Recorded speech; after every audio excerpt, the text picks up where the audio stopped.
오늘 본문의 말씀을 가지고 다만 악에서 구하옵소서라는 제목으로 하나님 말씀 전하도록 하겠습니다. 주보의 제목은 좀 잘못 올라갔습니다. 제가 수정을 못했습니다. 다만 악에서 구하옵소서라는 제목으로 하나님 말씀 전하도록 하겠습니다. 지난주 주기도문을 우리가 조금 잠깐 살펴봤으면 좋겠습니다. 지난번 주기도문은 이제 주기도문의 다섯 번째 청원이기도 하고 인간 청원의 두 번째 문장에 대해서 우리가 좀 살펴봤습니다. 그래서 다섯 번째 청원은 이제 한마디로 말하면 죄 용서에 대한 간구였죠. 그죠? 그래서 이 다섯 번째 청원을 이해하기 위해서는 우리가 알아야 되는 것들이 있다고 했어요. 우리의 죄가 무엇인지, 그리고 조건절처럼 보이는 이 문제를 우리는 어떻게 이해를 해야 될지, 이 두 가지 기본적인 좀 지식들을 좀 알아야 합니다. 먼저 우리 죄에 대해서 좀 우리가 안다라면, 우리는 이렇게 생각할 수 있는 거죠. 우리는 그리스도를 통해서 이미 죄 용서를 다 받았습니다. 이미 과거, 현재, 미래 모든 죄들을 다 용서받았고, 근데 미래의 죄까지도 다 용서를 받았다라면 과연 우리가 회개할 필요가 있는가라는 질문을 할 수 있는 거죠. 맞습니다. 이미 신자는 율법의 모든 정죄에서 벗어났고 죄의 모든 권세에서 우리는 다 근본적으로 해방되어진 건 맞습니다. 그러나 죄의 오염이 여전히 남아있다고 했어요. 그래서 이미와 아직의 사이의 상태를 우리는 계속 살아가는 거예요. 이미 우리는 의로워졌지만 아직의 상태에 있기 때문에 어떻게 해야 되는 거죠? 실존적으로 이제 우리는 뭘 범할 수 있다고 했습니까? 죄를 범할 수 있다고 이야기를 했죠. 그렇기 때문에 죄를 우리가 범할 때마다 우리는 어떻게 해야 된다고 했습니까? 회개하는 것이 필요하다. 이렇게 이야기를 했어요. 만약 회개하지 않으면 이제 전방위적으로 삶의 모든 곳에서 문제가 일어난다고 했어요. 하나님과의 관계에서는 하나님을 피하고 또 불안하고 또 안식하지 못하며 또 하나님의 모든 복에서부터 점점 멀어져 간다고 했죠. 또 일상에서는 어떻게 했다고 했습니까? 불안으로 인해서 우상 숭배로 나아가게 되고 또 주변 사람들에게는 이 기쁨과 평강을 잃어버리니까 주변 사람들에게 이제 상처를 입히죠. 그래서 우리가 영적인 상태에 자꾸 뭐가 함부로 나오던가요? 말이 함부로 나오죠. 그죠? 그래서 상처를 주는 경우들이 많은 거죠. 그렇기 때문에 성도는 근본적인 죄는 다 용서를 받았다. 그럼에도 불구하고 우리가 계속적으로 지어가는 자범죄가 있기 때문에 우리는 회개해야 된다라고 그렇게 이야기를 했습니다. 그리고 이 조건절 두 번째로 해결해야 될 문제는 이제 조건절처럼 보이는 이 문제를 어떻게 이해를 해야 되는가라고 했었을 때, 이제 마태는 좀 분명히 조건절처럼 보이도록 그렇게 설명을 했어요. 왜냐하면 우리의 용서가 하나님의 용서에 대한 근거로서 제시를 하는 거예요. 그러니까 우리가 용서했지 않습니까? 용서를 하는 것처럼 어떻게 하나님 우리가 용서할 테니 뭐 해달라는 거요? 용서해달 조건절처럼 보인단 말이에요. 그런데 동일한 이 주기도문의 누가복음에서는 하나님이 용서하셨으니 뭐 하라고 하는 거예요? 너희가 용서해야 된다라고 이야기를 하고 있는 거예요. 이런 걸 봤을 때, 이 두 가지는 동시적인 것이다. 하나님의 용서를 구하는 자가 다른 사람을 용서 안 해. 문제가 많은 거잖아요. 그죠? 또 하나님의 용서를 받았는데 용서를 안 해. 그게 동시적인 거죠. 이건 붙어 있는 진리와 같다. 그렇기 때문에 이 오청원 안에는 용서해 달라는 기도이기도 하지만 또 그 안에는 뭐가 또 포함되어 있는 거예요? 용서하겠다는 이러한 서원의 모습들도 그 안에 기본적으로 포함되어져 있다라고 말을 할 수가 있습니다. 그래서 이제 5청원에서 우리가 우리 죄를 사하여 준 것 같이 우리 죄를 사하여 달라고 이렇게 기도하는 것은 뭐 이런 이제 다음 몇 가지로 정리가 될 수가 있어요. 하나는 우리의 죄를 회개하며 뭐 하는 거예요? 용서해 달라고 그렇게 간구하는 것이기도 하죠. 또한 뭐 하겠다는 거예요?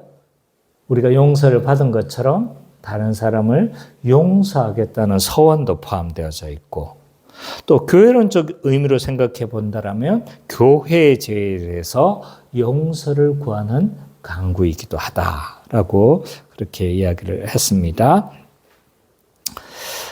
그래서 이제 이 5청원을 좀 정리를 해보면, 교회는 주기도문의 5청원의 간구를 통해서 하나님께 죄 용서를 구하고 다른 사람을 용서하겠다는 서약이다 라고 그렇게 정리를 할 수가 있는 것 같습니다. 자, 오늘은 주기도문의 마지막 설교라고 할 수가 있는데요. 우리를 시험에 들게 하지 마시고 다만 악에서 구하옵소서. 이 6번째 청원, 인간 청원으로는 3번째 청원인 거죠. 에 대해서 우리가 살펴보도록 하겠습니다. 이 마지막 6번째 청원은요, 이 사탄의 유혹과 영적 전투에서 뭐하게 해달라는 거예요? 승리하게 해달라는 간구다 라고 그렇게 말을 할 수가 있습니다. 우리가 읽었지만 이 6청원을 주기도문을 다시 한번 우리가 주성민이가 한번 좀 읽어주시겠습니까? 주성민 성도님 읽어주세요.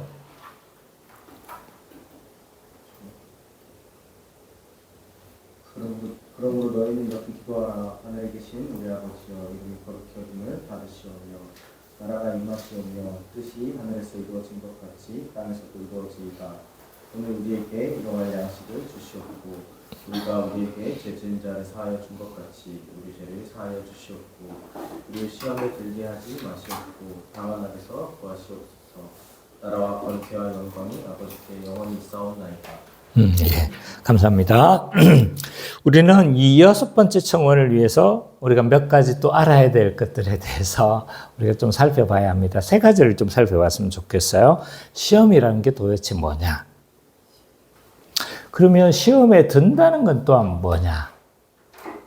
그리고 마지막으로 시험에 들게 하는 주체는 누구이냐에 대해서 우리가 좀 살펴봤으면 좋겠습니다. 가장 먼저 우리가 살펴봐야 될 건 시험이란 뭐냐라고 것을 우리가 좀 살펴봤으면 좋겠습니다. 시험이라는 게 도대체 뭐냐?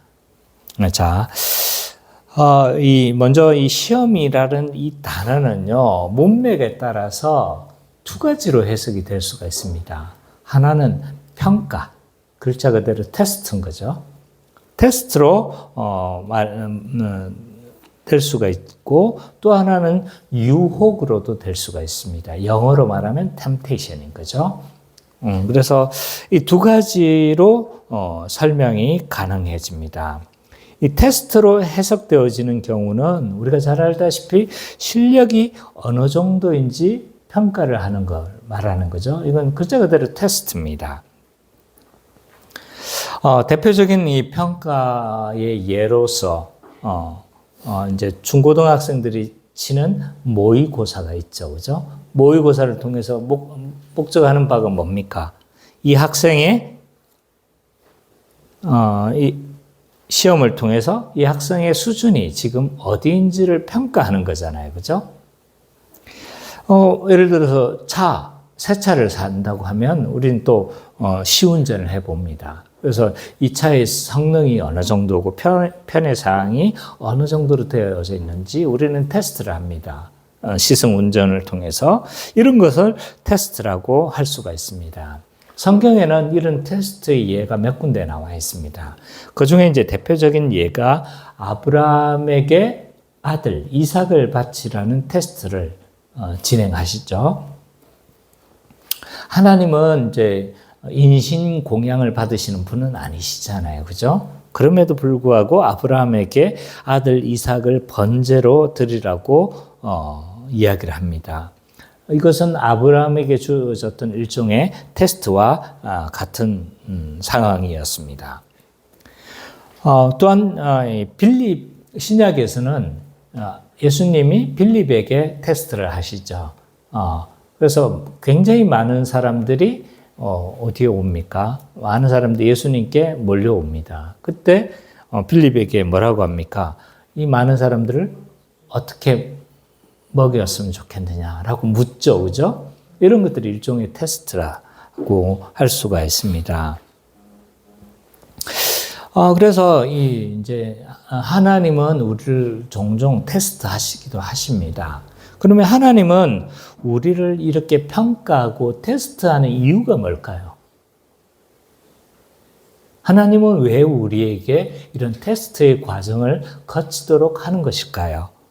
이유가 있습니다. 먼저 이러한 시험을 통해서 본인 스스로가 수준이 어떤 상태인지를 깨닫게 하는 것이 이 테스트의 목적입니다.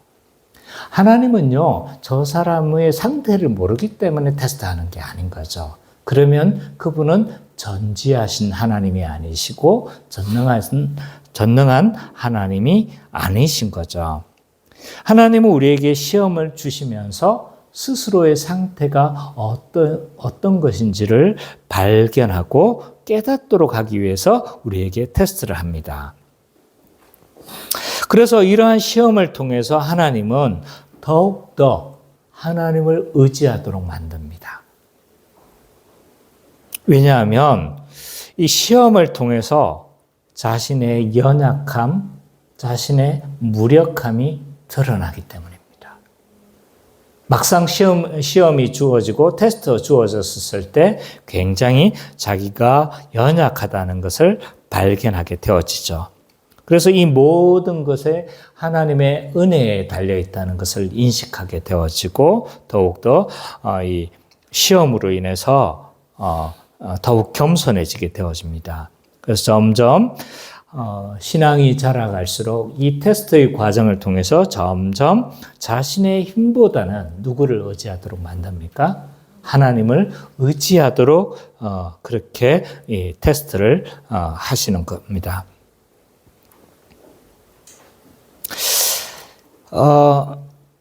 그러나 여기서의 시험은 지금 시험 제6청원에서 뭐라고 이야기를 합니까? 우리를 시험에 들게 하지 말라고 이야기를 하죠. 그렇기 때문에 여기서 말하는 것은 시험이 테스트가 아니라는 걸 알 수가 있는 거죠. 여기서 말하는 것은 테스트가 아니라 유혹입니다. 유혹으로서의 시험이다라고 할 수가 있습니다. 하나님의 백성이 타락하도록 하고 넘어지게 하는 유혹으로부터의 시험에서 들게 하지 말라는 거죠. 우리가 이 부분을 너무 많이 이야기를 했죠. 우리를 유혹하고 우리를 미혹하게 하는 것은 너무나 많습니다. 사람들마다 각각이 다르고 성공하고 싶은 욕망들, 대표적인 것들이죠. 성공에 대한 욕망, 또 돈에 대한 유혹, 그리고 성적인 이런 유혹들, 많은 유혹들이 우리에게 넘쳐납니다. 이러한 유혹들은 하나님의 백성을 타락하게 하고 넘어지게 하는 이런 역할을 합니다. 따라서 시험에 든다는 것은 뭘 의미하느냐라고 했었을 때 이러한 유혹에서 어떻게 되어지는 겁니까? 넘어갔다는 거죠. 그죠? 유혹의 상태에서 빠져드는 것을 의미합니다. 사탄은요, 하나님을 대적하기 위해서 신자를 유혹합니다. 타락하게 만들고 죄를 짓게 만듭니다. 따라서 시험에 든다는 건 사탄의 의도대로 죄악에 빠져 들어가는 것을 의미합니다. 그러면 이 시험을 누가 하는 것일까? 시험의 주체는 누구이냐라고 했었을 때 지난주에도 언급했지만 신자들로 하여금 죄를 짓게 하는 세력 세 가지가 있다고 했어요. 그렇지만 결국은 이 안에 배후의 모든 역사는 누가 하는 거다? 사단이 하는 거다라고 할 수가 있습니다. 우리의 욕심, 죄된 본성의 욕심들, 또 세상 풍조들 이런 것들로 사람들을 미혹하고 이런 것들로 인해서 우리가 넘어지지만 결국 그 배경에서 역사하는 영은 사단이다라고 할 수가 있습니다.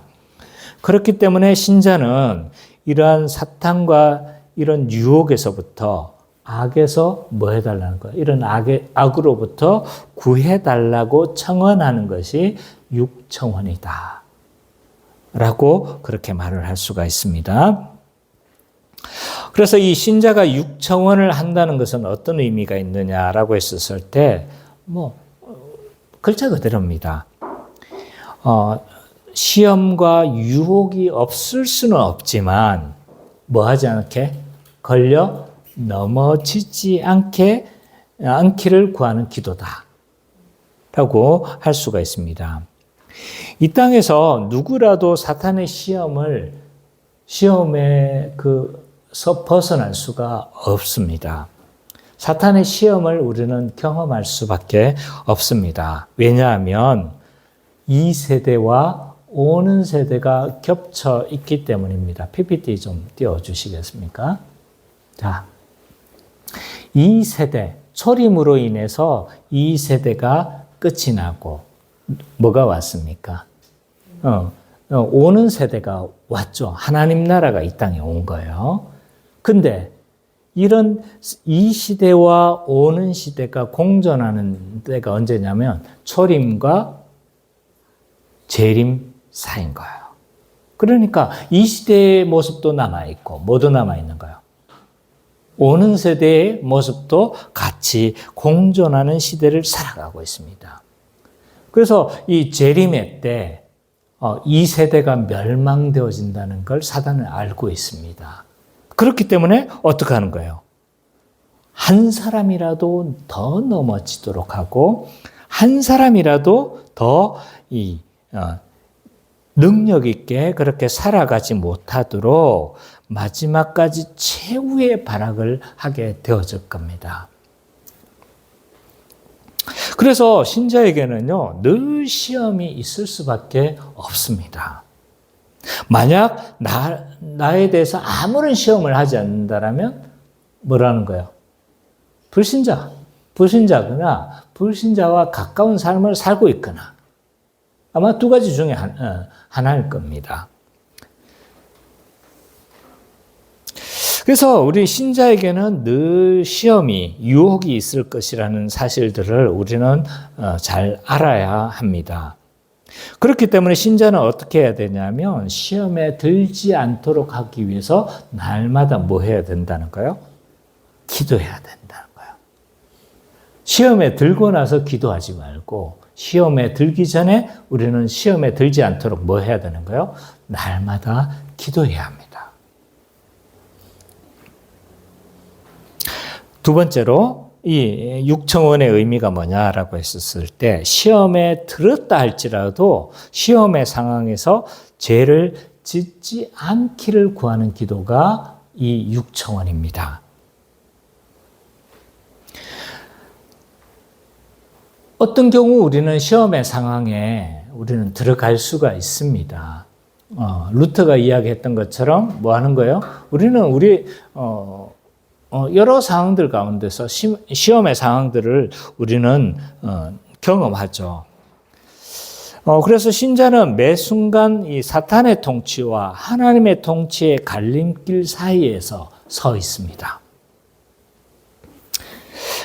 그래서 이 하나님의 통치를 우리는 받고 살아가기도 하지만 그러나 때로는 사단의 통치에 이건 말이 좀 조심스러운데요. 막 왔다 갔다 한다는 말은 아니에요. 우리는 궁극적으로 하나님의 통치 아래 속해 있는 사람이긴 해요.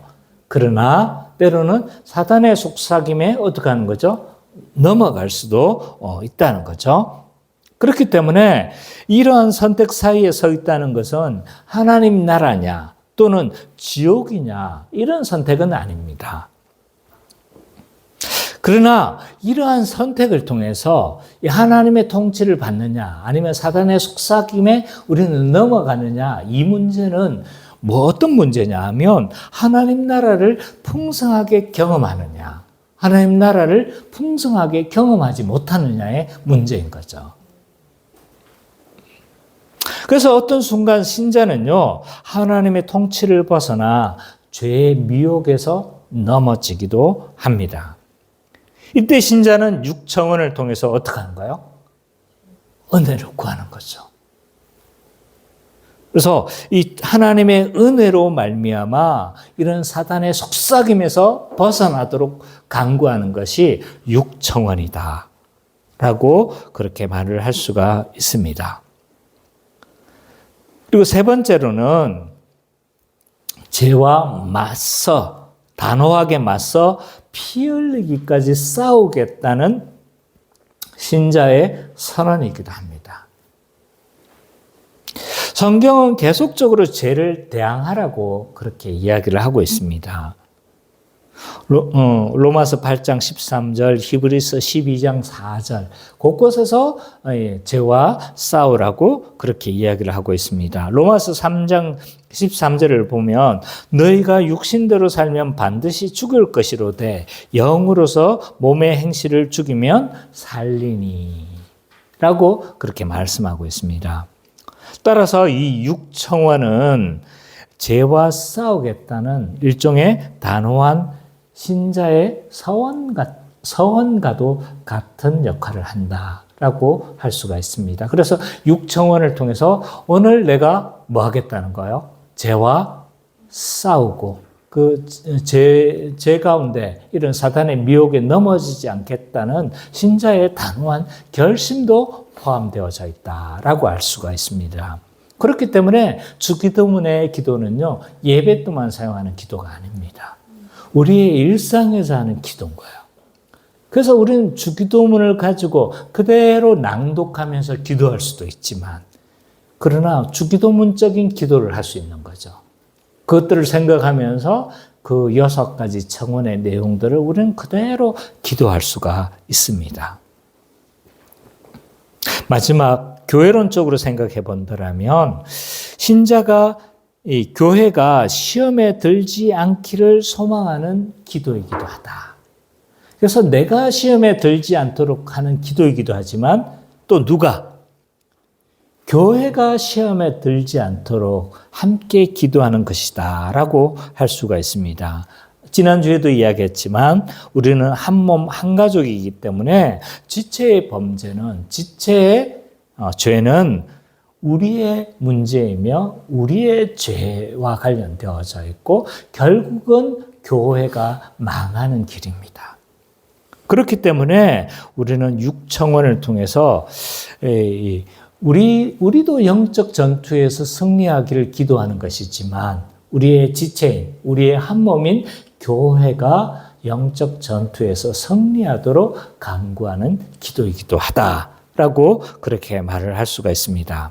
따라서 이 교회는 이 주기도문의 6번째 간구를 통해서 나와 교회가 죄를 짓지 않도록 간구하는 기도이다 라고 그렇게 정리할 수가 있습니다. 그러면 이 말씀이 오늘 우리에게 어떻게 적용되어질 수 있는지에 대해서 살펴봤으면 좋겠습니다.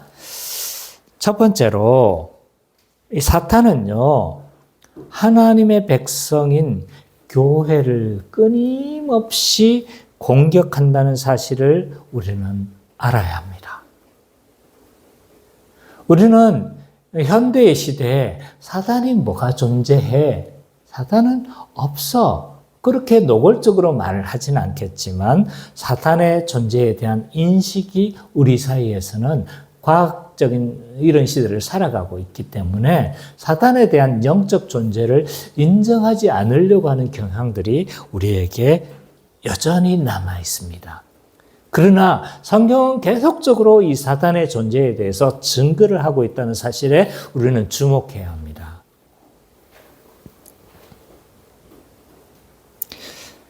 이 땅에서 신자로 살아가는 동안요, 끊임없는 사단의 실제적인 공격, 직간접적인 공격을 우리는 받고 살아간다는 사실을 우리는 기억해야 합니다.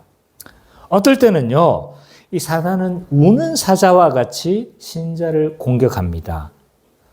신자를 직접적으로 공격한다는 거죠.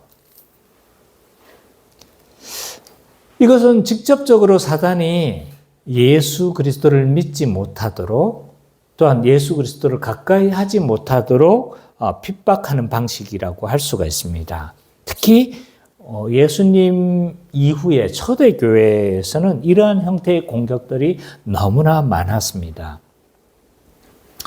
그래서 이 사단은요, 사람들을 일으켜서 교회에 대한 반감을 일으키고, 그래서 교회에 대한 적대감을 불러일으켜서 그들로 하여금 교회를 핍박하도록 하였습니다. 특히 초대교회는요, 로마에 의해서 10번의 대대적인 핍박이 있었습니다. 그래서 이런 핍박의 시기에 수많은 신자들이 죽어나갔습니다.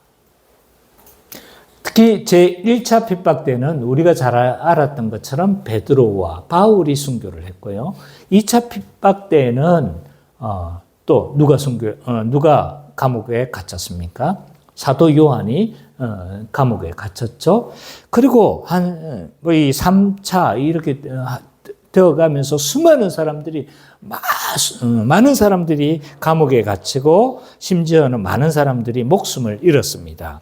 특히 그 중에 이제 폴리캅 같은 사람들은요, 죽어가는 중에서도 그들에게 비굴하게 목숨을 구걸하지 않았습니다. 그들은 용감하게 죽어갔습니다. 그 외 카타콤의 순교자들은요, 비참하게 죽어갔습니다. 감옥에서 평생을 살았지만, 지하 동굴이죠. 감옥이라기보다는 지하 동굴에서 평생을 살아갔습니다. 그래서 이 로마에도 카타콤은 있고요. 그리고 터키에도 가보면 대린구유라는 곳이 있습니다. 그곳에 가면 지하에서 생활했던 신자들이 살아갔던 그러한 환경들을 보게 되어집니다. 거기에 가보면 평생 어떤 사람들은 평생 빛을 보지 못하고 그렇게 굴에서 살아야만 했습니다. 그나마 굴에서 살았던 사람은 목숨의 위협을 받지 않았지만 잡혔던 사람들은요, 검투사에 의해서 소모품처럼 그렇게 죽어갔습니다. 심지어 어떤 사람은요, 이 전차 경기에 뭐 합니까? 전차 경기에 막 하면서 막 사람들을 막 죽여가는데 이 신자들을 뭘로 쓰는 거예요? 엑스트라 소모품으로 사용을 합니다. 그래서 그 칼들에 의해서 막 자기의 전쟁들을 묘사를 하는데 그 전쟁을 리얼하게 하기 위해서 어떻게 하는 거예요? 신자들을 투입해서 거기서 희생하도록 합니다.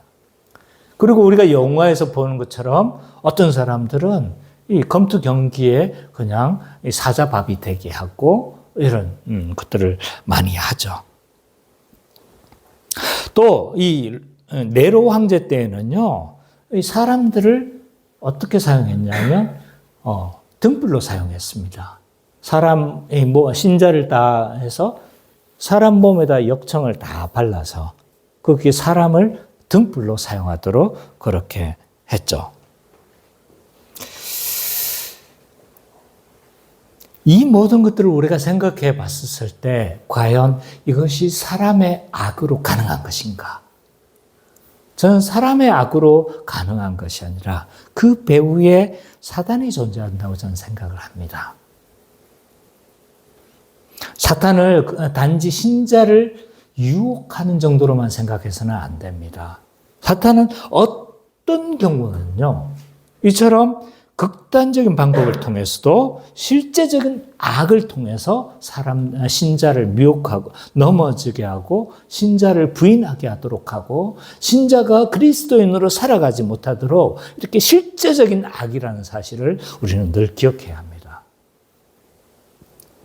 단순히 옆에서 그냥 뭐 이렇게 할래? 이렇게 뭐 이런 소극적인 존재만은 아니라는 거예요. 우는 사자와 같이 그렇게 가능하다면 그것이 효과적이라면 그러한 방법을 사용할 수도 있는 존재라는 것을 알아야 합니다. 또 이런 직접적인 공격을 현대에서는 잘 하지 않습니다. 그러면 신자들을 어떻게 직접적으로 오늘날 같은 경우에는 신자들을 공격할까라고 했었을 때 저는 이렇게 생각합니다. 현대에 사용하는 방식은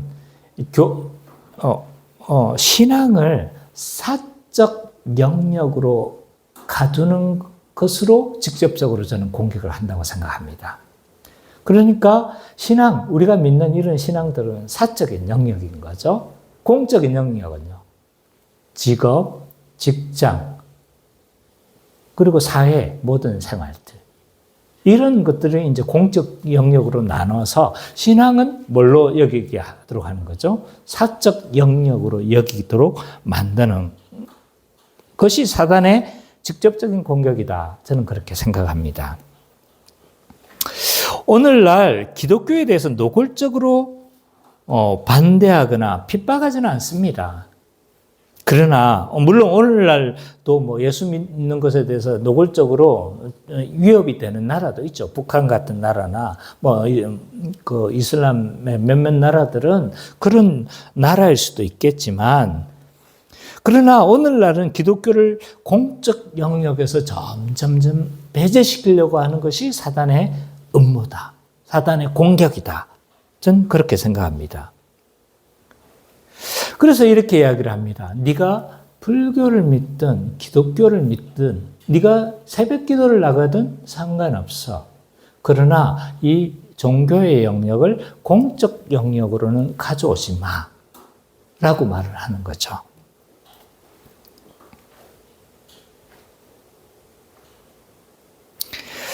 어떤 면에서 신자는 이것이 편리하다고 생각할 수도 있습니다. 왜냐하면 내가 뭐 신앙을 믿는 이런 사적 영역을 존중해 주는 것처럼 보이기 때문입니다. 그래서 어떻게 보면 우리가 신앙생활을 하는데 편리한 거 아니야? 이렇게 생각할 수는 있습니다. 그러나 기독교는요, 단순한 개인적인 신념이 아님을 알아야 합니다. 개인이 가진 어떤 개인적인 신념이 아닌 거죠. 삶의 모든 영역에서 하나님을 따르는 종교가 기독교입니다. 삶의 모든 영역이 그리스도의 통치가 임하는 영역이기 때문에 우리의 모든 영역은 모든 영역은 모든 영역은 우리가 하나님을 따라야 하는 그러한 영역이다라고 그렇게 말을 할 수가 있습니다. 만약 우리가 이런 기독교를 공적인 영역과 사적인 영역으로 이것을 순순하게 우리가 받아들인다라면 어떤 문제가 생기냐면 기독교인은 정체성은 발휘될 수가 없습니다. 왜냐하면 우리는 교회 안에 소금만 되는 것이지 세상에서 우리는 전혀 소금과 빛으로서의 역할을 감당할 수 없을 것입니다. 뿐만 아니라 공적인 영역에서 기독교만 말을 할 경우 우리는 복음 전파의 제한을 받을 수밖에 없습니다. 또한 공적인 영역과 사적 영역을 우리가 서로 나누어서 생각한다면 신앙과 일상을 분리해서 이원론적인 삶을 우리는 살아가게 되어질 겁니다. 그래서 교회에서는 교인답게, 세상에서는 세상 사람들답게 이중적인 모습을 우리는 취하고 말 것입니다. 그렇기 때문에 이것은 우리의 눈에 보이지 않는다 할지라도 사탄은 아주 교묘한 방법으로 우리를 직접적으로 공격한다는 사실을 알아야 합니다. 그 외에도 수많은 것들을 우리는 말을 할 수 있지만 저는 한 가지만 가지고 왔습니다. 또 이 사탄은 어떨 때는요, 광명의 천사처럼 신자를 미혹하기도 합니다. 공격하기도 합니다. 사탄은 항상 적대적인 방식으로만 우리를 공격하지는 않습니다. 때로는 광명의 천사인 것처럼 아주 이것이 복음인 것처럼 위장을 해서 그렇게 복음을 흐트러뜨리고 교회를 파괴할 수도 있다는 사실을 알아야 합니다. 그렇기 때문에 이 광명의 천사로도 우리에게 다가올 수 있기 때문에 항상 우리는 거짓 선지자를 조심해야 합니다. 거짓 선지자를 구분하는 기준은 무엇입니까? 성경입니다. 성경. 성경대로 가르치는가? 성경에서 벗어난 가르침을 지속적으로 하고 그것에 대해서 아무리 그 사람이 유명한 목사라 할지라도 그 사람이 아무리 훌륭한 평판을 듣는 사람이라 할지라도 성경의 가치를 벗어난다라면 우리는 그를 거짓 선지자라고 우리는 부릅니다. 그래서 기독교인이라 할지라도 성직자를 가장하여 다른 메시지를 전한다라면 거짓 선지자다라고 말을 할 수가 있습니다. 그들은 어떤 메시지를 주로 합니까? 평안의 메시지, 회개를 전하지 않는 메시지, 또 세상의 가치들을 따르도록 하는 메시지를 선포한다면 우리는 조심해야 합니다. 우리는 정신을 차려야 합니다. 사탄은 이처럼 적극적으로 때로는 간접적으로 아주 부드러운 방식으로 그렇게 신자를 위협하고 있다는 사실, 이 사실을 우리는 끊임없이 생각해야 되고 여러분들의 성경의 가치를 믿는다라면요.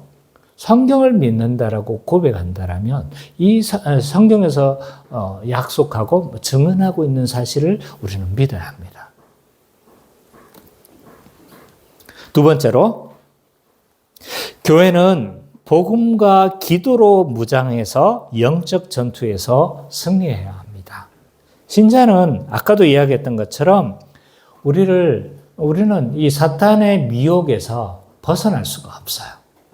끊임없이 신자로 살아가지 못하도록 복음대로 살아가지 못하도록 수많은 것으로 우리를 미혹합니다. 그래서 이런 영적 전투에서 우리는 벗어날 수가 없습니다. 여기 선과 악의 각장으로 표현했는데 우리는 끊임없이 이런 각축장에서 벗어날 수가 없어요. 왜냐하면 이미와 아직의 시대를 우리는 살아가고 있기 때문에. 근데 이런 영적 전투가 있는데 문제는 어떤 사람들에게 있어서 이 영적 전투는 굉장히 감정적인 영적 전투로 만들어버립니다. 그래서 어떤 선교단체는요, 땅 밟기가 마치 영적 전투인 것처럼 그렇게 이야기를 합니다. 그래서 이 땅을 밟고 사단의 그 권세를 결박해야 된다라고 합니다. 이렇게 하면 어떤 면에 있어서는 단기간에 실제적으로 성도들의 신앙적 감정을 충만하게 하고 성도들의 신앙적 감정을 고양시키는 데는 효과적일 수 있습니다. 그러나 이것은 사단과의 싸움의 실제를 보지 못하게 하므로 아무런 유익이 없다라고 말을 할 수가 있습니다. 무엇보다도 이러한 방식은 성경의 근거를 두고 있지 않다는 거예요. 그러면 성경이 말하는 사단과의 영적 전투는 도대체 무엇이냐? 이 말씀을 우리가 살펴봤으면 좋겠습니다. 에베소서 6장 11절에서 17절. 에베소서 6장 11절에서 17절. 예지자매가 한번 읽어줄래요? 아기의 관계를 이미 대접하기 위하여 정사님의 전신갑주를 입으라. 우리의 씨름은 혈과 입고 상대하는 것이 아니요 통치자들과 권세들과 이 오름의 세상 주관자들과 하늘에 있는 악의 영들을 상대합니다. 그러므로 하나님의 전신갑주를 취하라. 이는 악한 날에 너희가 능히 대적하고 모든 일을 행한 후에 서기 위함이다. 그런즉 서서 진리로 너희 허리띠를 띠고 때에 호신경을 붙이고 평안의 복음이 준비한 것으로 신을 신고 모두가 위에 믿음의 광태를 가지고 이로써 능히 약한 자의 모든 불알사를 소멸하고 구원의 투구와 성령의 권, 곧 하나님의 말씀을 가지라. 자, 이 에베소서의 말씀을 통해서 우리는 영적 전투에 대해서 두 가지 단면을 알 수가 있습니다. 하나는 뭐냐면 이 영적 전투라는 것은 사단과의 싸움에서 무엇을 무기로 우리가 싸움을 할 수 있는지에 대해서 잘 보여주고 있는 본문이라고 할 수가 있습니다. 우리가 전신갑주로 무장을 해야 된다라고 이야기를 하고 있는데 이 전신갑주를 좀 살펴보면 진리의 허리띠, 또 평안의 복음, 또 믿음의 방패, 성령의 검, 곧 말씀. 다 뭡니까? 말씀이라는 거예요. 말씀. 그러니까 우리가 사단과 대적하여 싸워 이길 수 있는 수단이 뭐라는 거예요? 말씀에 있다는 것을 알 수가 있습니다. 그래서 이 영적 전투라는 것은요, 딴 게 아니에요. 막 어떤 감정적인 이런 싸움이 아니라 영적 전투는 진리의 싸움이에요. 진리의 싸움. 그래서 우리가 영적 군사로 훈련되어져 간다는 건 뭐냐 하면 말씀을 배워가는 거죠. 말씀을 잘 배우고 말씀으로 잘 양육하고 말씀을 잘 익힘으로써 우리가 훌륭한 군사로서 자라간다는 거예요. 또 한 가지 사실을 알 수가 있습니다. 이 영적 전투라는 것은요, 진리의 싸움이라고 했죠. 근데 영적 전투라는 것은 이 지역교회가 집단적으로 전투를 하는 것이다 라는 사실도 이 본문을 통해서 알 수가 있습니다. 우리는 개인적인 신앙이 너무 익숙한 시대를 살아가고 있습니다. 왜냐하면 이 시대는 개인으로 살아가라고 이야기를 하고 있거든요. 왜냐하면 그래서 얼마나 이 시대가 참 좋은 시대? 저 약간 비꼬아 사는 말입니다. 좋은 시대인지 각자 너의 가치대로 살아가. 네 뜻대로 살아가. 네가 기준이야가 포스트 모더니즘의 핵심 사상입니다. 쉽게 말해서.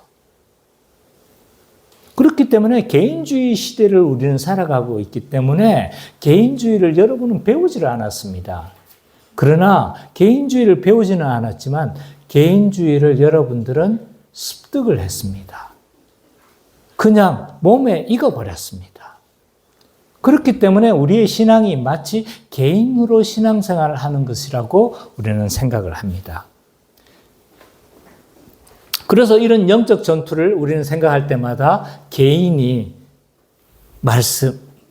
이거 전투, 진리의 전투라는 것도 잘 모르고 뭘 합니까? 그냥 잘 이겨야지, 잘 싸워야지라고 생각을 하는 거죠.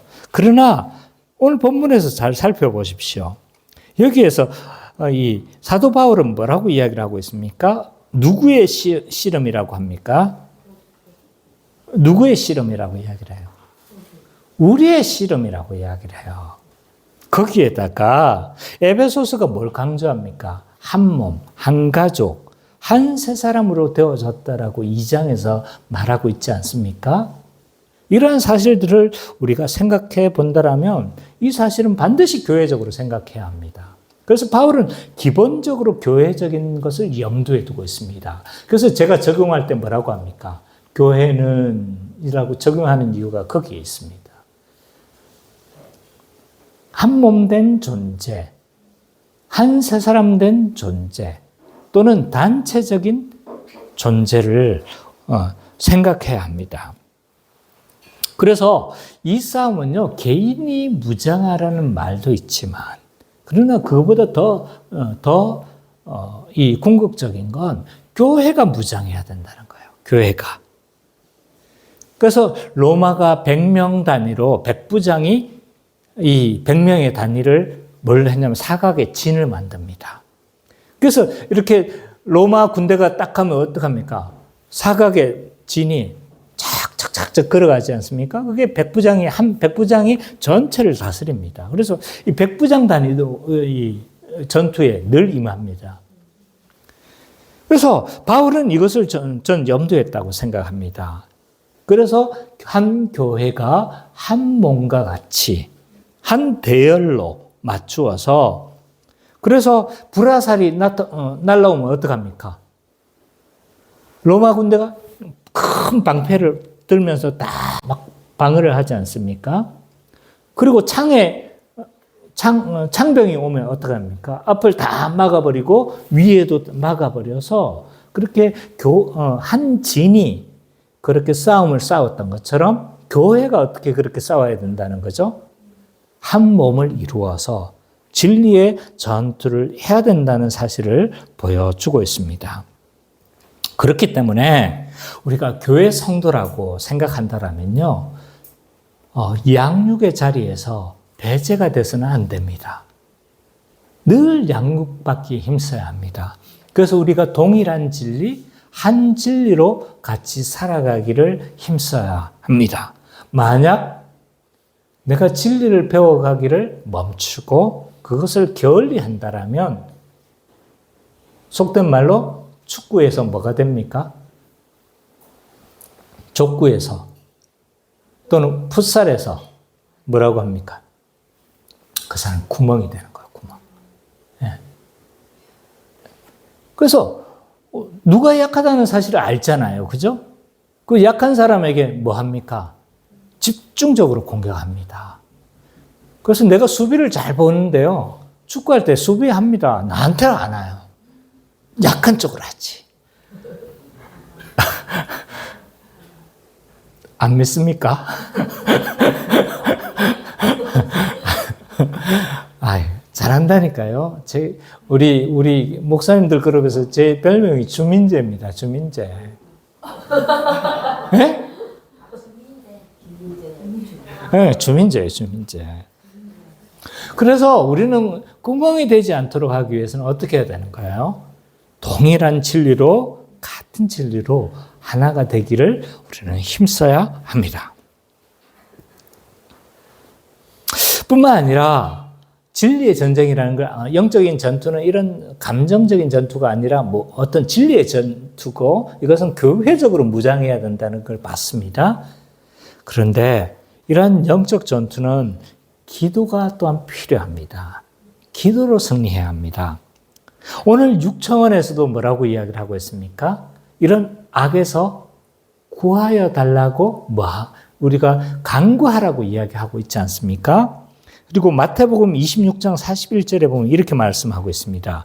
시험에 들지 않게 깨어 기도하라. 마음에는 언의로되 육신이 약하도다 라고 예수님은 말씀하고 있습니다.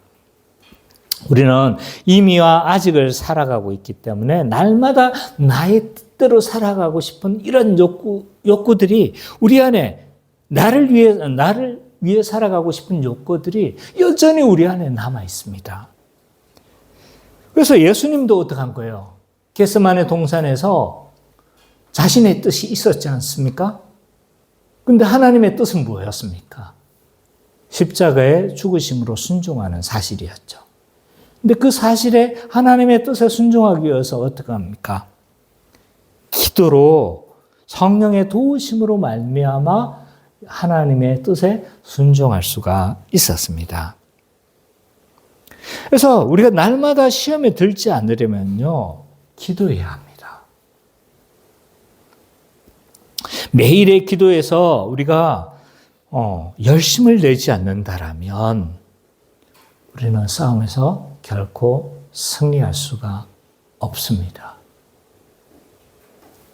이러므로 우리가 이런 말씀과 기도로 무장함으로 말미암아 영적 전투에서 승리하며 살아가는 우리 기쁨의 교회 모든 성도님 되시기를 간절히 축원합니다.